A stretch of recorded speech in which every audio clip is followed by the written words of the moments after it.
Chapter Committee to order. This meeting, unless other colleagues eventually get out of closed session, will be a communication of the chair since I am the only one here representing this committee so far. So we will start with public comment if there is. There appears to be no public comment, so we will close public comment. I am going to approve items 2, 6, 8, and 9, and begin with discussion on item number 1. Item 1, communications from the mayor relative to the appointment of Ms. Christine Diaz Herrera to the Employee Relations Board for the term ending September 23rd, 2021.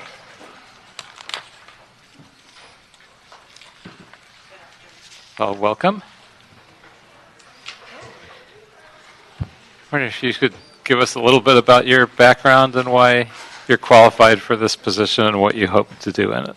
Absolutely. Good afternoon. My name is Christine Diaz Herrera. I'm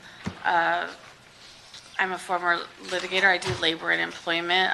Currently, I'm working for Edison International, so I'm not currently litigating, but I do have a very long background in doing employment relations and that type of work.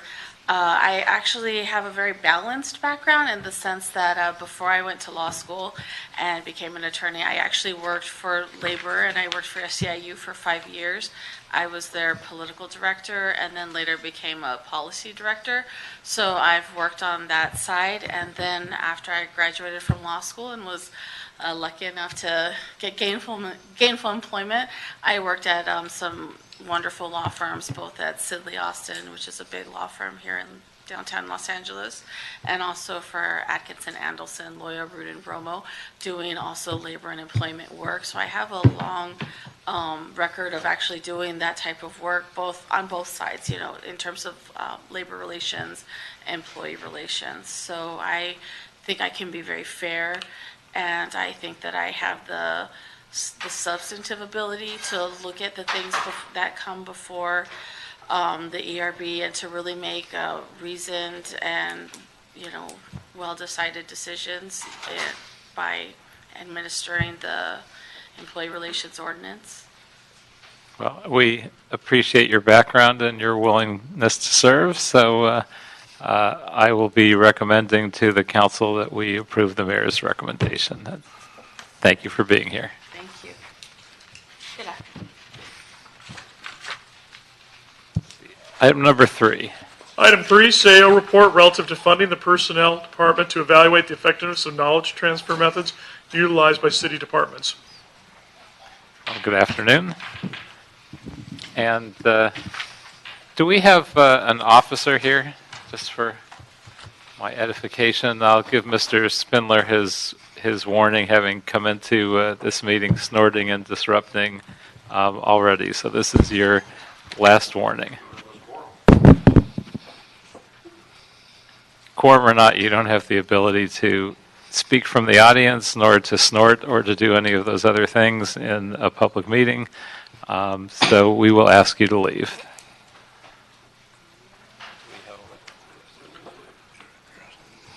Yeah, I'm asking him to leave now. You have a quorum, there's no meeting.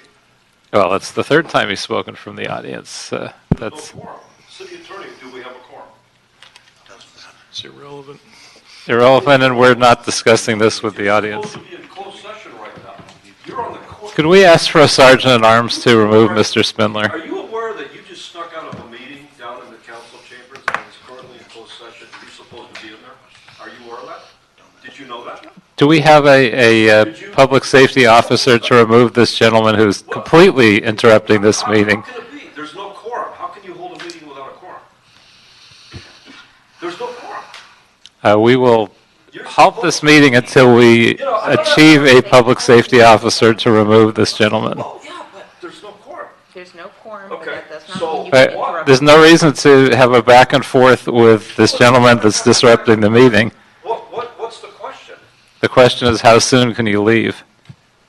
So, did you tell the council and the city attorney that you left the meeting? Because you're on the quorum downstairs. You're supposed to be in closed session right now. snuck out of that meeting and did not check I out. did not sneak and did check out. How is it that we don't have a quorum? So you convene the meeting, city attorney, correct? This is a lawful meeting under the Brown Act? There is a quorum? This is a meeting? Is that correct? Are you taking that position legally, that this is a valid meeting? Not the city attorney. Okay, so is the city attorney taking the position that this is It's a a valid? lawful meeting for informational Okay, purposes, so how Mr. can I be thrown out Spindler. of a meeting then? Mr. Spindler, please sit down. So, okay, I'll sit there. I'll be happy. I'll be happy. I'll show up. Okay, we will continue and we will remove Mr. Spindler at our earliest opportunity with a public safety officer to escort him. But for the record, he has been unwilling to remove himself. She told me to have a seat. She didn't tell me to leave, she told me to have a seat. You're still disrupting the meeting, Mr. Spindler. and you continue disrupting the meeting. I I'll don't. happily tell I you to don't. leave. Be quiet. I won't.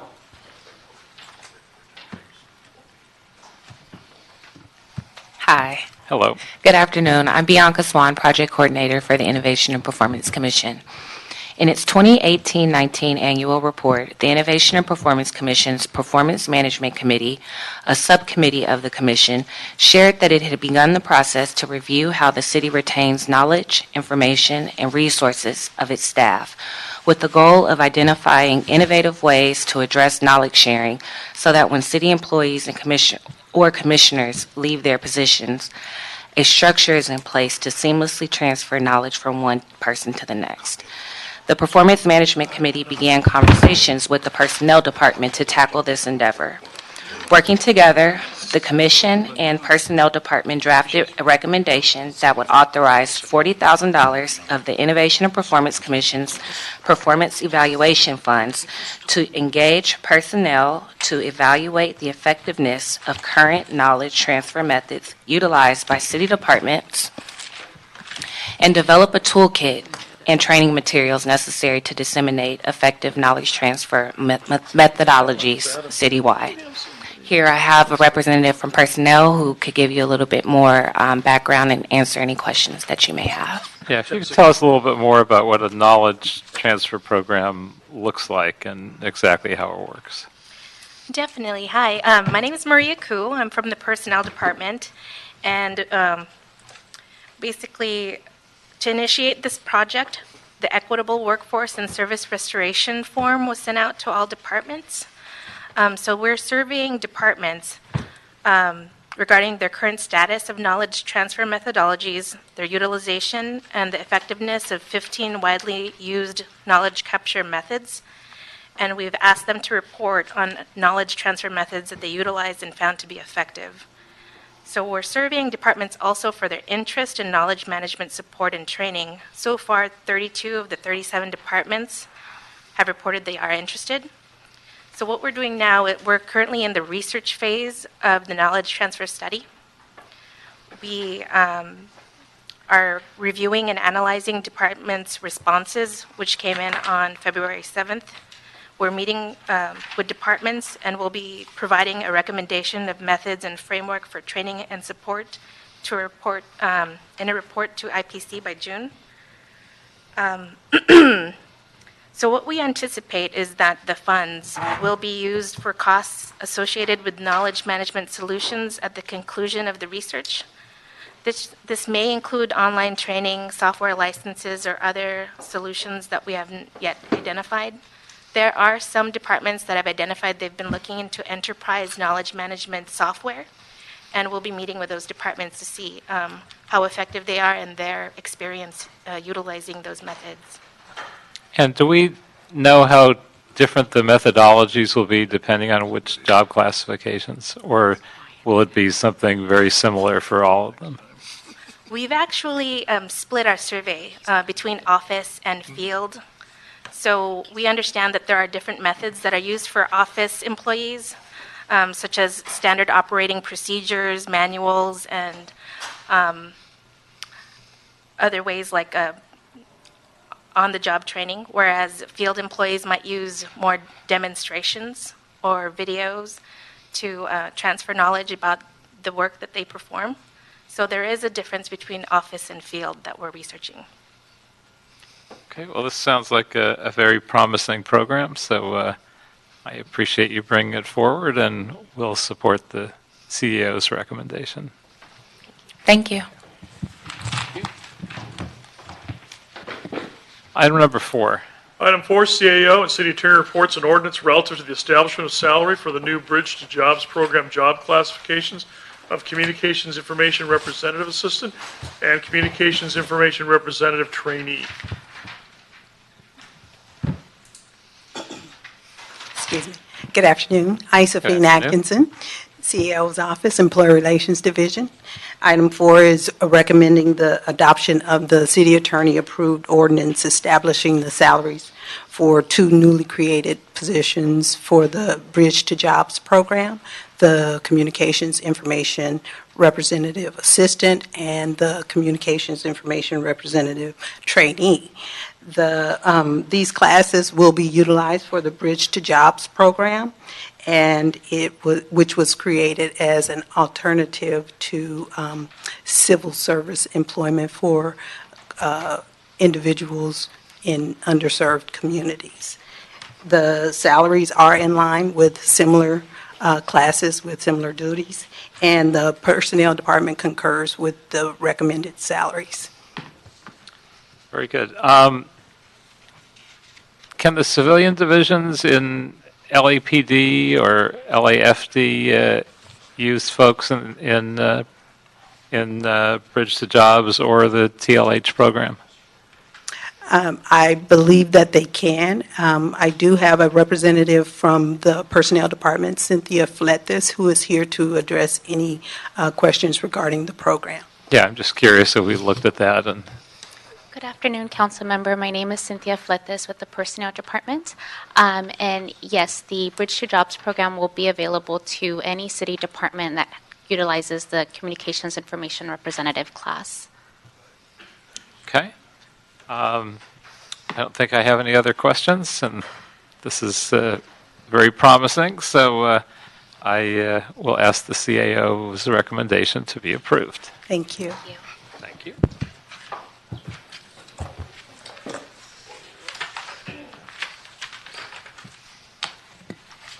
Item 5.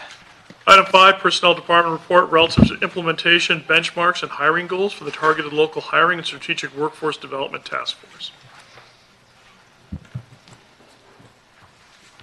Hi, it's Maria Hello. Ku again from Personnel Department. So what we're reporting on is the hires of citywide hires into classifications used by targeted local hire, either through the targeted local hire program or other civil service method. So in quarter 2 of fiscal year 1920, which was from October 1st to December 31st, 55% of citywide hires in the classifications used by TLH were hired through TLH. That's 107 out of 194 total hires.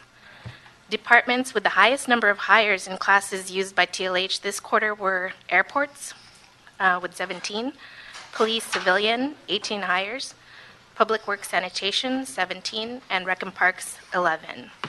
Departments that used TLH to hire 100% of classes used by TLH this quarter were disability, Department of Transportation, finance, and planning. 4 new classes were added to TLH in September of 2019. That was animal license canvasser, delivery driver, street services worker, and warehouse and toolroom worker. Hires through TLH are not reflected in this period because they were just added. Are there any questions? Yeah, I've got a few. So GSD has 17 non-TLH custodian hires. Is there a reason for that? Is it part of a commitment from another hiring program, or they just chose not to participate? I actually can't speak to why it's the department's discretion whether or not they're going to use our program or other civil service methods to fill their hires. So that would be a question for GSD. Is there anyone present here that can answer that question from GSD? I'm not aware of anyone, but we can bring it back. We can ask.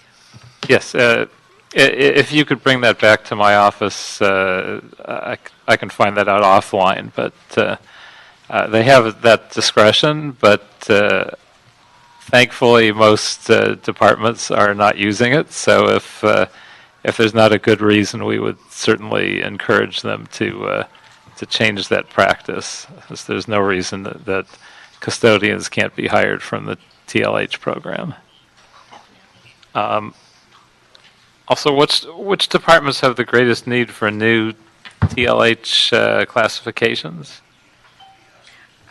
We're always working with departments to survey them about classifications that they're interested in adding to TLH. Currently, we're not aware of any classifications that they've requested, but the Equitable Service and Equitable Workforce and Service Restoration Form was sent out in January 6th. It was submitted to our section February 7th, and we're still in the process of looking at that data. So if they're asking for classifications to use with TLH, it would be in that survey. Okay, and has the TLH list been updated with candidate preferences to include the new classifications? Yes, when the 4 new classes were launched in September, we reached out to all current candidates to find out their interest and to update their applications. Great. And what outreach was conducted to ensure that departments know about the new TLH classifications? A memo was sent out by our general manager to all personnel directors to inform them of this new pathway to civil service and the 4 new classifications and when they would be ready to request. Great. And why are departments struggling to hire gardener caretakers through TLH?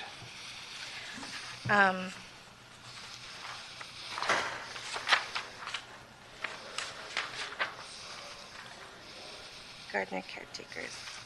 Actually, let me take a look at my stats. Here it is.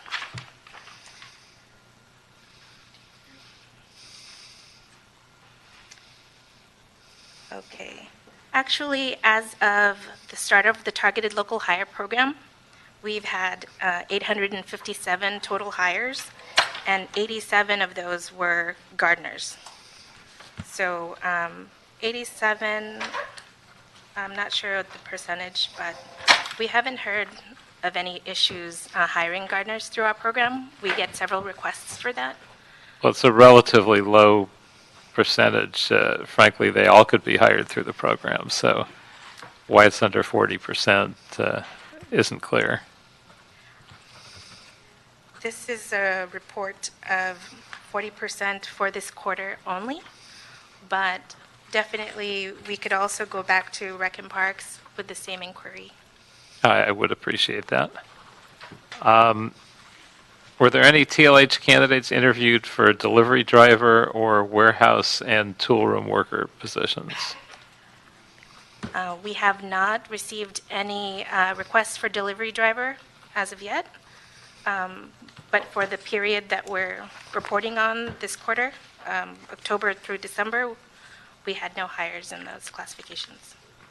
Right. It shows 6 through civil service and 0 through TLH for a delivery driver. Yeah, because since it launched in September, the selection process would not, departments didn't have the opportunity to hire through the program. We did include them, but we would not have expected them to be able to hire that quickly into those classes. So they just didn't adjust this yet to the new classifications through TLH. That's our hope, but we still haven't received any requests for delivery driver. So if we could encourage that as well, that would be greatly appreciated. And otherwise, we will note and file this report. Thank you. Item number 7. Item 7, Los Angeles Housing and Community Investment Department report and CAO reports relative to implementing the newly awarded U.S. Housing and Urban Development 2019 Lead-Based Paint Hazard Reduction Program grant for the department's lead hazard remediation program. This matter was approved by the Housing Committee on February 26, 2020. Good afternoon. Welcome. Emily Zen Cervantes with the Office of the City Administrative Officer. The Housing and Community Investment Department is requesting for various actions to implement the U.S. Housing and Urban Development 2019 Lead-Based Paint Hazard Reduction Program grant. Specifically, they're requesting authorities to establish a new fund, create new accounts, and appropriate funding to release a request for proposals to select contractors for the provision of outreach, education, enrollment, and training services. Number 3, amending 5 existing contracts for the provision of lead technical services. 4, employed by resolution authority, 5 new and exempt positions. And 5, employed by resolution authority, a new senior management analyst 2 position, and not continue an existing filled rehabilitation project coordinator 2 position. This office concurs with all of the HID's requests except for one, which is we do not recommend a new resolution authority for a senior management analyst 2 position authority at this time in order to avoid a potential layoff situation, and the department it concurs with us, and there is no general fund impact with these recommendations. Okay. Has HCID started hiring for the exempt positions yet? No. These positions would have to be approved by council and then allocated by the Personnel Department, Civil Service Commission. Okay, and why did HCID feel their staff reallocation allocation was needed? For the senior MA 2. Oh, for the senior MA 2? Yes, good afternoon. My name is Lisette Romero Martinez, and I'm the Rehab Project Coordinator for the Lead Hazard Remediation Program. The reason why that was requested is because now I'm managing 2 programs instead of 1. So we were looking into making that position a management position. Okay, I think that is all that, oh, actually, I might have one more question, so let me look at my list here. So does HCID expect to keep employees on staff who fill the exempt grant positions, or do these employees know that their employment is limited and not guaranteed? As when we are announcing the position, we make that we let them know that it's exempt, and when we're doing the hiring process, we also let them know that they're exempt up to where the grant terms are. So if we start the grant it's a 42-month grant, but if we hire them within 36 months, we only let them know that they have the employment under 36 months, unless we apply for the grants, and then we are able to keep them for another term. Great. Thank you. So we will pass the CAO's recommendation on this one as well. Thank you. And is there anything else before us on the agenda? Looks like that clears the desk. So that being said, we are adjourned.